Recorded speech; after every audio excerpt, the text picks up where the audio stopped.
మరి ఈరోజు జరిగిన మంత్రివర్గ సమావేశంలో ముఖ్యంగా ఎన్టీఆర్ సుజల పథకం కింద శ్రీకాకుళం ఉద్దాన ప్రాంతానికి ఈ శుద్ధి చేసిన త్రాగునీటిని మినరల్ వాటర్ని సప్లై చేసే కార్యక్రమం ఏదైతే ఉందో ఆ ప్లాంట్ నిర్వహణలో వచ్చిన నష్టానికి వైబిలిటీ గ్యాప్ ఫండింగ్ కింద 575.75 లక్షలు ఉద్దానం ప్రాంతానికి, అదేవిధంగా దాదాపు 822.86 లక్షల వైబిలిటీ గ్యాప్ ఫండింగ్ కుప్పంలో చేసిన ఈ మినరల్ వాటర్ ప్లాంట్స్కి వైబిలిటీ గ్యాప్ ఫండింగ్గా ఇవ్వటం జరిగింది. దీనికి కారణం ఏంటంటే ఎన్టీఆర్ మెమోరియల్ ట్రస్ట్ కింద గత ప్రభుత్వంలో అంటే చంద్రబాబు నాయుడు గారు ముఖ్యమంత్రిగా ఉన్న ప్రాంతంలో ఈ ప్రాంతాలకి ప్రత్యేకంగా కిడ్నీ ప్రాబ్లమ్స్తో సఫర్ అవుతున్న ఉద్యానంలో వారందరికీ కూడా పరిశుభ్రమైన నీరు అందించాలని చెప్పేసి ఈ కార్యక్రమం ఎన్టీఆర్ సుజల సెవంతి కార్యక్రమం తీసుకుంటాం జరిగింది. కొత్త సంవత్సరం పూర్తి చేసుకున్న సందర్భంగా ప్రభుత్వం వచ్చి 1 ఇయర్ అయిన సందర్భంగా 17 మంది యావజ్జీవ ఖైదీలకు క్షమాభిక్ష మంజూరు చేయడం జరిగిందని చెప్పేసి మనం చేస్తాను. భారత సుప్రీంకోర్టు ఎస్ఎల్పి క్రిమినల్ నెంబర్ 525/2021లోని ఆదేశాలకు అనుగుణంగా యావజ్జీవ ఖైదీల ముందస్తు విడుదలకు శాశ్వత మార్గదర్శకాలను జారీ చేసిన నేపథ్యంలో ఫిబ్రవరి 1, 2025 నాటికి అర్హులైన 17 మంది యావజ్జీవ ఖైదీలకు ప్రత్యేక క్షమాభిక్ష మంజూరు చేయడానికి హోంశాఖ చేసిన ప్రతిపాదన రాష్ట్ర మంత్రిమండలి ఆమోదం తెలియజేయడం జరిగిందని చెప్పేసి మనం చేస్తాను నేను. అదేవిధంగా 248 ఏపీఎస్పీఎఫ్లో 248 కానిస్టేబుల్ను హెడ్ కానిస్టేబుల్స్గా పదోన్నతి ఇవ్వడానికి మరియు కానిస్టేబుల్ సంఖ్యను 248కి తగ్గించడానికి హోంశాఖ చేసిన ప్రతిపాదనకు రాష్ట్ర మంత్రిమండలి ఆమోదం తెలిపింది.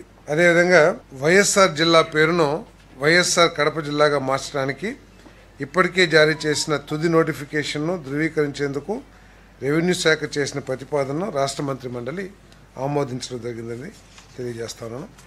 66(1)(b)లో సెక్షన్ 66(1)(b)లో restriction on women's right night time employment between 7 PM 6 PM ఇంతకుముందు చేస్తానికి లేదు.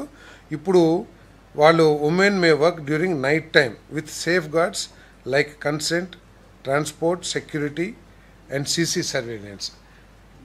ప్రాపర్ సేఫ్ గార్డ్స్ తీసుకుని వారికి కెమెరా సర్వేలెన్స్ పెట్టి వాళ్ళకి ప్రాపర్ ట్రాన్స్పోర్టు, తర్వాత అదేవిధంగా వారు పనిచేసే చుట్టుపక్కలంతా కూడా కాంతివంతమైన ప్రదేశంగా ఉండే కొన్ని నిబంధనలు ఏర్పాటు చేసి మహిళలు కూడా రాత్రిపూట పని చేయొచ్చు అని చెప్పేసి ఈ అమెండ్మెంటు చెప్తా ఉంది.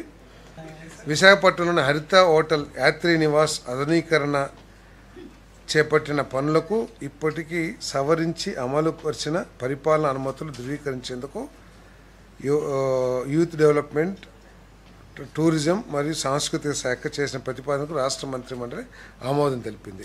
ఆంధ్రప్రదేశ్ రాష్ట్ర క్వాంటమ్ మిషన్ స్థాపనకు ఐటీ, ఎలక్ట్రానిక్స్ మరియు కమ్యూనికేషన్ శాఖ చేసిన ప్రతిపాదనకు రాష్ట్ర మంత్రిమండలి ఆమోదం తెలిపింది.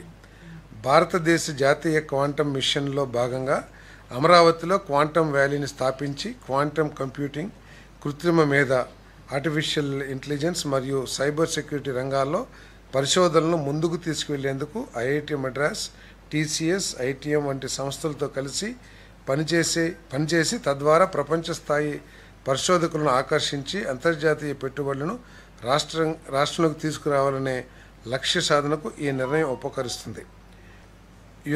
యోగాంధ్ర 2025లో భాగంగా జూన్ 21న తలపెట్టిన అంతర్జాతీయ యోగా దినోత్సవానికి ప్రపంచ రికార్డు నెలకొల్పే దిశలో చేపట్టవలసిన చర్యలను, సూచనలు తీసుకునేందుకై ఏపీఎంఎస్ఐడిసి జిల్లా స్థాయి కమిటీలు మరియు ఇతర విభాగాలు పిలిచిన షార్ట్ టెండర్ను ధృవీకరించేందుకు ఆరోగ్యం, వైద్యం మరియు కుటుంబ సంక్షేమ శాఖ చేసిన ప్రతిపాదనకు రాష్ట్ర మంత్రిమండలి ఆమోదం తెలిపిందని చెప్పేసి మనం చేస్తా ఉన్నాను.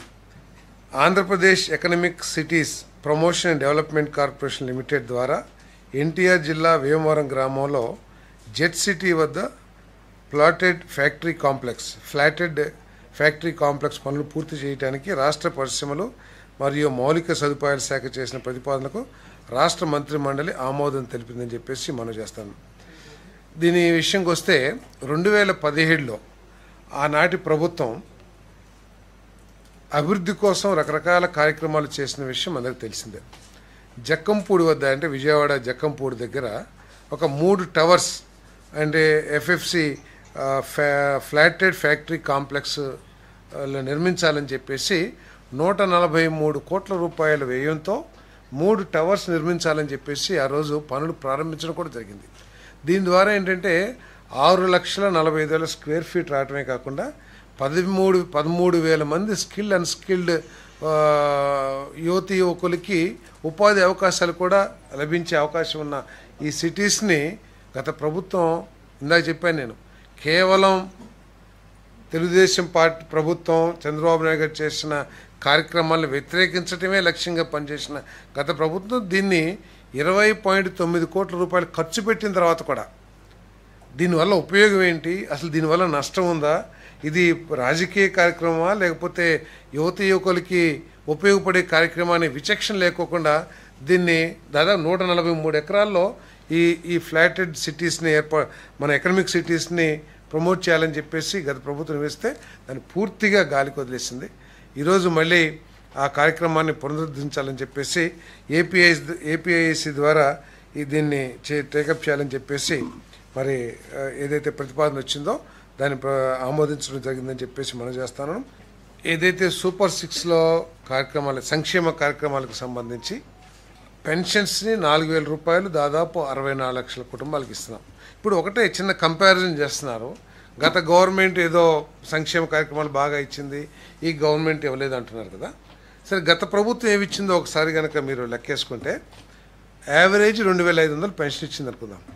12 నెలలకి 30,000 రూపాయలు, 30,000 రూపాయలు ప్లస్ అమ్మఒడి 13,000 రూపాయలు, అంటే 43,000 రూపాయలు. తర్వాత చేయూత ఒక 18,000 రూపాయలు, 61,000 రూపాయలు ఇచ్చింది. ఓకే, ఈ ప్రభుత్వం ఏమిచ్చింది? ఈ 11 నెలలు, ఇంకా 12 నెలలు పూర్తి కాలేదు మాకు. ఈ 12 నెలల్లో 4,000 లెక్కన 48,000 రూపాయలు పెన్షన్ ఇచ్చాం.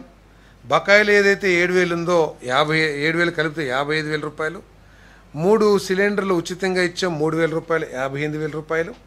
అదే కానీ కొన్ని లక్షల మందికి ఆకలి తీర్చే కార్యక్రమం అన్నా క్యాంటీన్ ఖర్చు పెట్టాం. దాన్ని ఇంకా ఎంత ఖర్చు అనేది పర్ హెడ్ లెక్క లేదు, బట్ లక్షలాది మందికి ఆకలి తీర్చే కార్యక్రమం.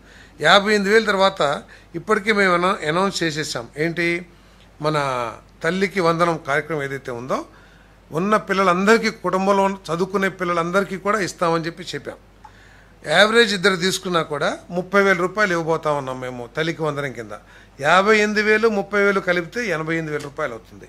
తర్వాత జూన్ 20 తారీఖుకి కేంద్ర ప్రభుత్వం అన్నదాత సుఖీభవ ఏదైతే ఇన్స్టాల్మెంట్ ఇస్తానందో ఆ ఇన్స్టాల్మెంట్తో పాటు మేము కూడా ఒక ఇన్స్టాల్మెంట్ 5,000 రూపాయలు కలపబోతా ఉన్నాం. సో ఇవన్నీ కూడా అసలు ఎవరు ఎక్కువ చేశారు సంక్షేమం అనేది కూడా ఒకసారి ఆలోచన చేయాలి. ఆరోగ్యశ్రీ గురించి వాళ్ళు మాట్లాడితే మీరందరూ కూడా వెళ్ళి, మీరు విలేకరులు మీకు అందరికీ యాక్సెస్ ఉంటుంది, ఏ హాస్పిటల్లో ఆరోగ్యశ్రీ టోటల్గా ఆరోగ్యశ్రీని ఆసరా చేసుకుని ఎంతమందికి వైద్యం చేశారో ఒకసారి కనుక్కోండి. గత ప్రభుత్వం ఎన్ని నెలలు ఆరోగ్యశ్రీ బిల్లులు చెల్లించకపోతే, ఎన్ని సంవత్సరాలు ఆరోగ్యశ్రీలో ఉన్న రేట్ల మీద రివ్యూ చేయకుండా ఉంటే ఏ హాస్పిటల్లో చేశారు? హాస్పిటల్ చేయకపోవడమే కాకుండా ఎవరన్నా వచ్చి సీఎం రిలీఫ్ ఫండ్ ఇవ్వమంటే, లేదు ఆరోగ్యశ్రీ పథకం ఉంది కదా, మనం 800 చేసాం కాబట్టి మనం సీఎంఆర్ఎఫ్ ఇవ్వమని చెప్పేసి నిర్ద్వందంగా తిరస్కరించేవాళ్ళు. ఈరోజు ఆరోగ్యశ్రీతో పాటు కొన్ని వేల కోట్ల రూపాయలని కొన్ని వేల మందికి, నా నియోజకవర్గంలోనే దాదాపు 700 మందికి సీఎం రిలీఫ్ ఫండ్, ఎల్ఓసి ప్రభుత్వం హాస్పిటల్స్ ఏంటి, మీరు ఎల్ఓసి తీసుకొస్తే మేము చేస్తామన్నప్పుడు ఒకటే రోజులో 24 అవర్స్లో ఎవరు అప్లై చేసినా కూడా వాళ్ళకి ఎల్ఓసి ఇచ్చేసి ఎస్ ఒక 20 లక్షలు, ఇప్పుడే మా పిఏ చెప్తా ఉన్నారు 10 లక్షలకి ఎల్ఓసి వచ్చిందండి, వాళ్ళు పిలిచి ఇచ్చేద్దామని. 20 లక్షలు గతం ఖర్చు అవుతుంటే 10 లక్షలు ఎల్ఓసి ఇచ్చేశారు. అది అప్లై చేసుకో 24 అవర్స్, పొద్దునిస్తే సాయంత్రానికి ఎల్ఓసీలు కూడా ఇచ్చేస్తున్నారు. ఇప్పుడు పొగాకు ఉంది, గత ప్రభుత్వంలో అయ్యి మార్కెట్ కమర్షియల్ క్రాప్స్, అదేంటి ఎంత రిక్వైర్మెంట్ ఉందో అంతే తీసుకుంటారు. సో ఈసారి పోయినసారి ఒక 10,000 టన్నులకు ఉందనుకోండి, ఈసారి పోయిన సంవత్సరం మంచి రేటు ఉందని చెప్పేసి ఈ సంవత్సరం ఎక్కువగా వేసేయటం, దాని మూలంగా కొంత ఉంది. అది కూడా ఫ్యాక్టరీస్తో మాట్లాడి దాన్ని సరి చేయడానికి ఈ ప్రభుత్వం ప్రయత్నం చేస్తుంది.